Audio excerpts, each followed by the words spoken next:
नमस्ते दोस्तों। आज बहुत दिनों बाद आई हूँ, बहुत दिनों बाद आप लोगों के रूबरू हो रही हूँ। काफ़ी दिन हो गए मुझे कुछ लिखे हुए, आप लोगों से बातचीत करे हुए। तो आज मन हुआ कि मैं कुछ शेयर करती हूँ, अपने कुछ अनुभव जो हम सभी अनुभव करते हैं हर दिन।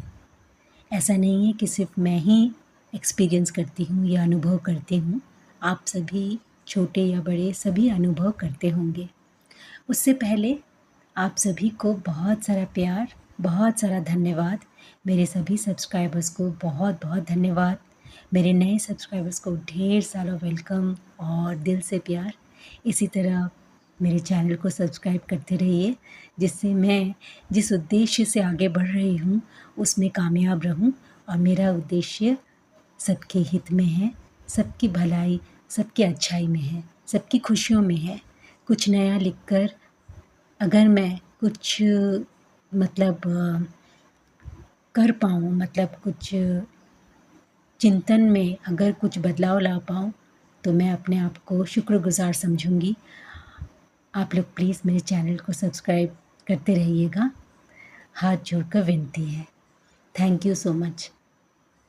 आज मैं एक ऐसा अनुभव, एक्सपीरियंस जिसे बोलते हैं, मतलब शेयर करना चाहती हूँ आप सबके साथ कि कभी-कभी ऐसा लगता है कि जो दिल है हमारा बैठा जा रहा है, मतलब दिल बैठा सा जाता है। और शायद ये इसलिए होता होगा क्योंकि कुछ घटनाएं कभी-कभी जाने अनजाने घट जाती हैं, जिसके कारण हम उसको स्वीकार नहीं कर पाते, या अगर स्वीकार कर भी लेते हैं तो हम उस मानसिक तनाव में चले जाते हैं जिसके लिए हमारा मन तैयार नहीं होता है, हमारा दिल मान नहीं पाता है। तो ये सिर्फ मेरे साथ अनुभव नहीं है, मुझे पता है कि काफ़ी लोगों को ये अनुभव होता होगा, काफ़ी लोगों को लगता होगा कि मैं समझा पा रही हूँ कि ऐसा क्यों हुआ। मतलब दिल, कोई भी घटना हो सकता है कि दिल उसमें टूटा है। अब कुछ पाने की चाहत थी, मतलब जीवन में सिर्फ प्रेम को पाना ही तो उद्देश्य नहीं है, बाकी बहुत और भी बातें हैं जिसमें हम अपने आप को खरा उतारने की, खरा साबित करने की कोशिश करते हैं। तो शायद वहाँ चूक हो जाती है तो हमारा दिल टूट जाता है, या फिर रिश्तों में कह सकते हैं कि कुछ ऐसा हो जाता है कि हम उस रिश्ते से उदास हो जाते हैं। तो वो रिश्तेदार हो सकते हैं, दोस्त हो सकते हैं, कोई भी हो सकते हैं।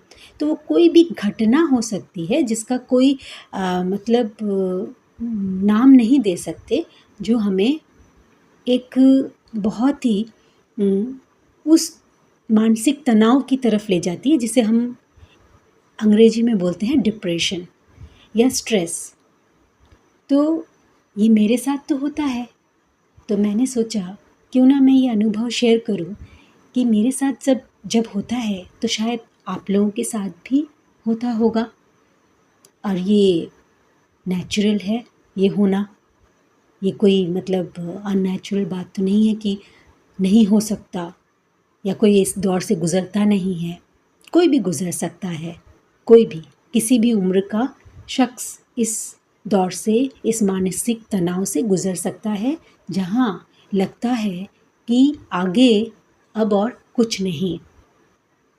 मुझे तो ऐसा ही लगता है, मुझे जब मैं इस दौर से गुज़रती हूँ, तब मुझे बहुत दूर तक अंधेरा नज़र आता है, सच में।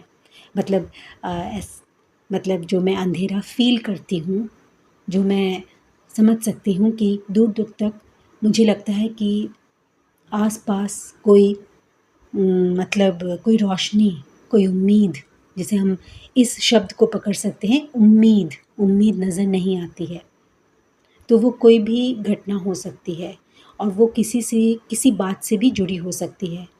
तब मैं बहुत ज़्यादा डिप्रेस हो जाती हूँ, बहुत ज़्यादा एंग्ज़ायटी हो जाता है मुझे। आप लोगों को भी होता है, मुझे पता है।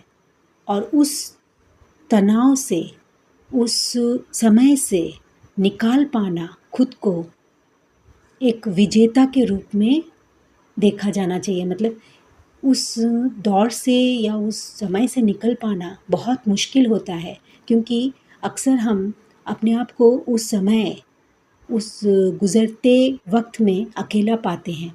हम किसी से कुछ कह भी नहीं सकते, है ना? हम कुछ बोल नहीं सकते क्योंकि शायद सामने वाला सुनने को तैयार नहीं, या सुन के अनदेखा, अनसुनी करने को तैयार है, या फिर कुछ एक दो ज़्यादा और क्या हो सकता है, लेक्चर देने को तैयार है।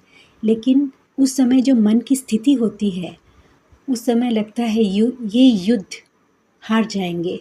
उस शब्द डिप्रेशन के सामने या उस शब्द स्ट्रेस, फ्रस्ट्रेशन के सामने हम हार जाएंगे। लगता है कि वो विजेता हो जाएगा, लेकिन ऐसा क्यों होगा?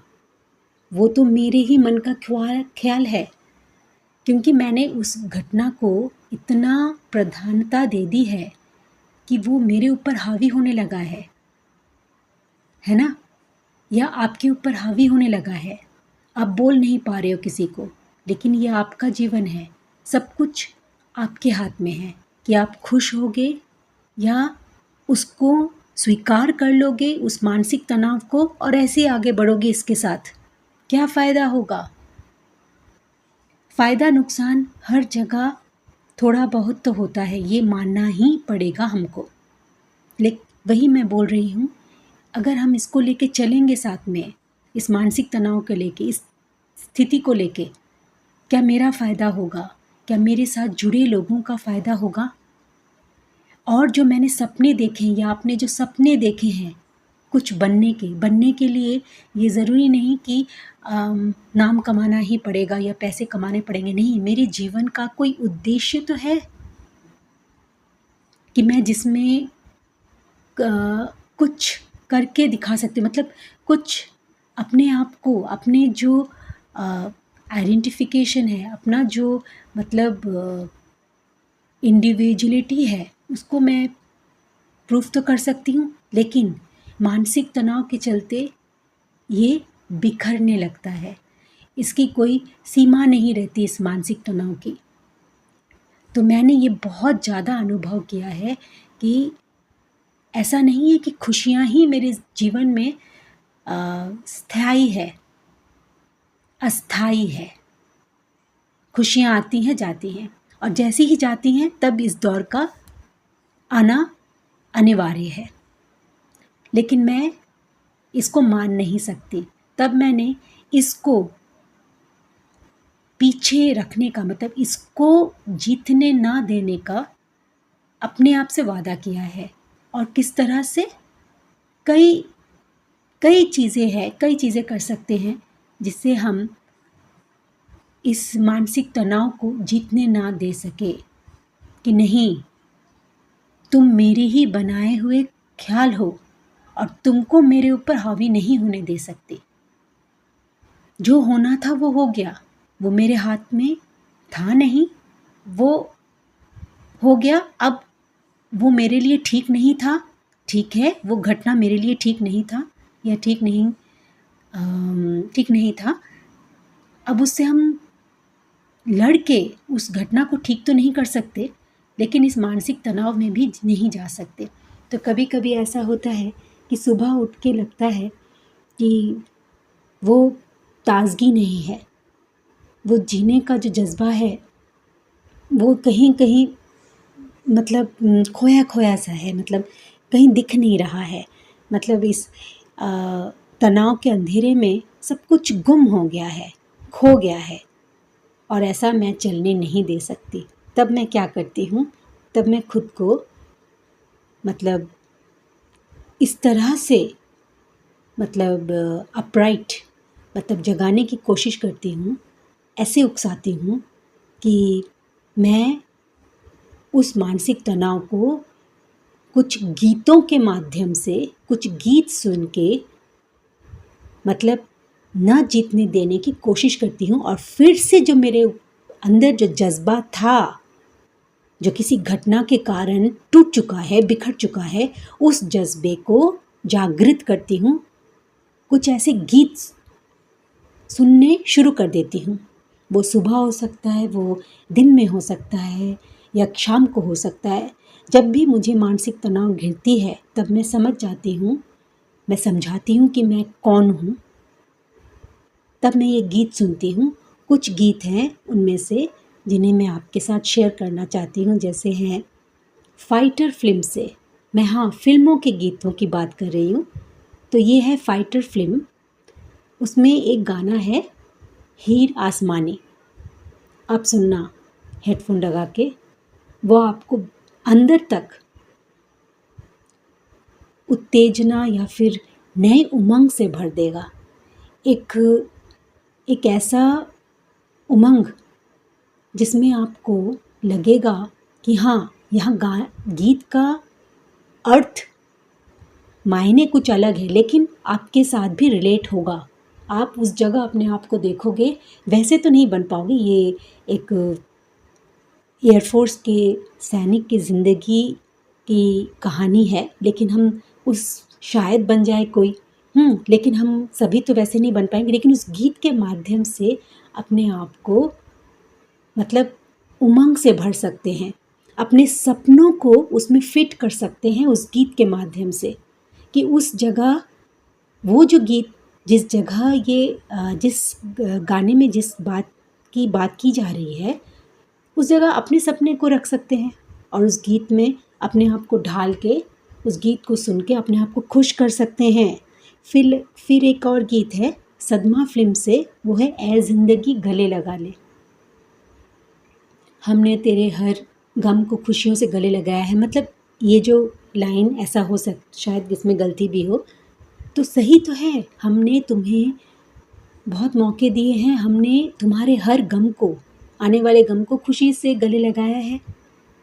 तो अभी ऐ ज़िंदगी हमको तो गले लगाओ। तो ये भी है, इससे भी मैं अपने आप को उमंग से भरती हूँ।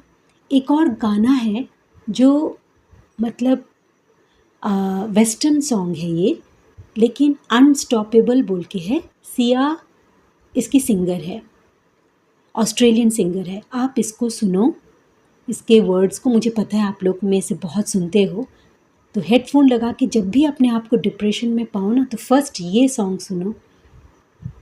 आपको वर्ड्स के पूरे मायने पता चल जाएंगे और शायद आपको पता होंगे। इससे आप अपने आप को पूरा फिर से नई ऊर्जा से भर सकते हो।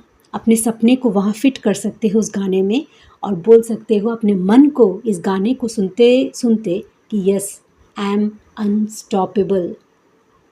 कोई नहीं है जो मुझे ब्रेक कर सके एक्सेप्ट मी। हम ही अपने आप को ब्रेक करते हैं, अदरवाइज़ कोई नहीं है जो हमें ब्रेक कर सके। दूसरा है आरंभ है प्रचंड है, पीयूष मिश्रा का। मैं वो गीत भी बहुत सुनती हूँ। ये भी मुझे नई ऊर्जा से भरता है, नए उमंग से भरता है। ये तो बहुत ही दमदार गीत है। एक जीने का स्रोत है, एक जागरण का स्रोत है अंदर, कि कुछ भी हालात हो, कोई भी हो, तुम्हें लड़ना है, क्योंकि ये जीवन एक युद्ध है। और भी कुछ गीत हैं, जैसे मैं ईश्वर के कुछ गीत सुनती हूँ और अपने आप को ऊर्जा से भरती हूँ। वो है बजरंग बाण, हनुमान चालीसा, महिषासुर मर्दिनी, माँ दुर्गा की स्तोत्र को मैं सुन के अपने आप को ऊर्जा से भरती हूँ। और तब सच में उस टाइम मेरे अंदर और मेरे आसपास का माहौल एकदम अलग सा हो जाता है जब मैं महिषासुर मर्दिनी सुनती हूँ। बहुत सुंदर है वो। विष्णु सहस्त्रनाम भी सुनती हूँ, क्योंकि उसमें उसका जो म्यूज़िक दिया गया है वो बहुत ही अंदर आत्मा तक को छूता है। तो इस तरह से गीत कभी कभी माध्यम बन जाते हैं हमारे लिए जीवन के लक्ष्य की प्राप्ति को भी। आप बार बार इसको सुनो, यही वाले गीत या और भी जो दमदार गीत है, जो जीवन से प्रेरित है, जो नए उमंग देते हैं, जो सपनों की तरफ लेके जाते हैं, जो पराजित होने को नहीं कहते हैं। एक और गीत मुझे याद आया, वो है वो सिकंदर ही दोस्तों कहलाता है जो हारी बाजी को जीतना जिसे आता है। जो जीता वही सिकंदर फिल्म से है। हाँ, हार तो सभी रहे हैं, लेकिन वो हारते हारते हारते हारते जैसे ही आपको पता चल जाए कि अब बाजी जीतने का मौका है, अब मैं जीत जाऊंगा और मुझे कोई नहीं रोक सकता क्योंकि मैं मान गया हूँ कि मैं विजेता हूँ, तो उसे सिकंदर कहते हैं।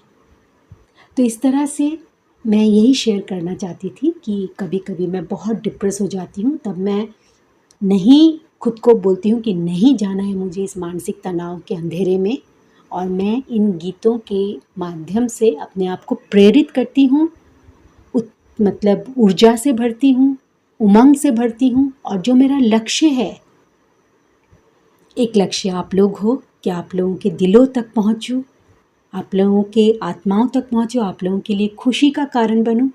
उनमें से एक लक्ष्य, इनको पूरा करने के लिए हेडफोन लगाती हूँ और ये गीत सुनती हूँ और खुश हो जाती हूँ। और हाँ, मान जाती हूँ कि मुझ में वो बात है, आप में वो बात है कुछ करने की, बैठने का नहीं है, डिप्रेशन में जाने का नहीं है। वो हमारी सोच है, वो हम हैं इसके मालिक। मन हमारे ऊपर नहीं जा सकता, मन के मालिक हम हैं। हम चाहेंगे वैसे वाले खुशियाँ वाले जो विचार है वो रहेंगे, और जो डिप्रेशन है उन्हें दरवाजे से भगाना है। धन्यवाद दोस्तों, बहुत समय ले लिया, और धन्यवाद मुझे इतनी देर सुनने के लिए। आशा करती हूँ मैं कुछ शायद बता पाई हूँ, क्योंकि अभी नई नई बातचीत शुरू हुई है और बहुत दिन का गैप हो जाता है तो गलतियाँ हो जाती हैं मुझसे, माफ़ कर दीजिएगा। लेकिन मैं कुछ समझा तो पाई ना कि कभी भी दिल को उदास मत होने देना। ये दिल पे तुम्हारा राज है, सबसे पहले ये दिल तुम्हारा है। तुम चाहोगे तो वो चीज़ रहेगा जो तुम्हें अच्छा लगता है, जो नहीं रहेगा वो नहीं रहेगा।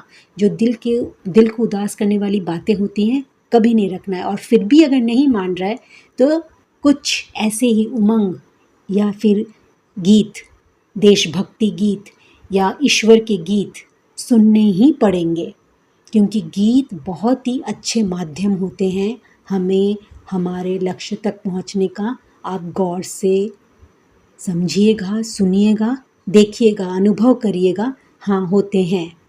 मैं आज की युवा पीढ़ी से भी यही कहूँगी कि ज़्यादा डिप्रेस तुम लोग भी रहते हो तो कोशिश करना इन गीतों के माध्यम से उन गीतों का चयन करो जिसमें बहुत सुकून मिलता हो, जिसमें उमंग मिलता हो, जिसमें अपने सपने को साकार करने का, अपने आप को जीवित रखने का, हर दिन लड़ाई को जीतने का उद्देश्य मिलता हो। ऐसे गीतों का ही चयन करो, देखना विजय तुम्हारी होगी। धन्यवाद।